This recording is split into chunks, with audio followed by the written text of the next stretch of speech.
So yun guys, what's up? Kagising ko lang kasi pagod ako galing sa biyahe. Yun. Our topic today na ating pag-uusapan is about food and something sports na na-adapt natin galing sa Chinese. So first is lumpia, food lumpia. Itong lumpia is lagi nating nakikita sa pagkainan tuwing birthday,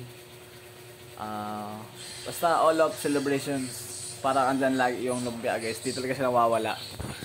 Then yun nga, lumpia ay isa rin sa masarap na pagkain na nakita natin at natitikman.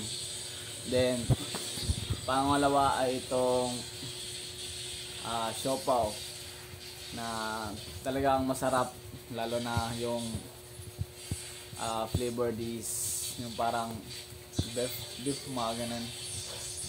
Then mangatlo is yung ano ba tawag doon? Siomai. Yan guys, siomai. Yung siomai din sa pinakapaborito din na kainin pag lumalabas ako, nag-snacks, siomai. Then yun, yung mga nabanggit ko na yun guys ay yun yung mga pagkain na na-adapt natin galing sa Chinese. Then sa sports naman is, hindi naman tayo parang sports, parang yung laro lang is yung takyang guys, na dito ay paano ko sa taas, yung takyang, ganyang laro. Then yun lang na parang alam ko na parang na-adapt natin na galing sa Chinese. Pero yun, madami pa naman din iba na na-adapt natin na galing sa Chinese culture. So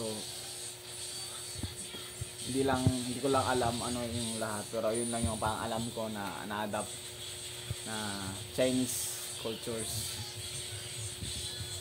So yun guys, I hope you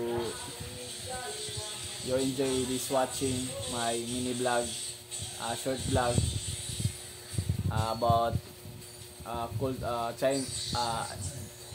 Chinese cultures na na-adapt natin dito sa Philippines. Una na sa lahat yung mga pagkain na lumpia, siopaw, saka siomai. Yan guys. Then yun, thank you guys, thank you for watching.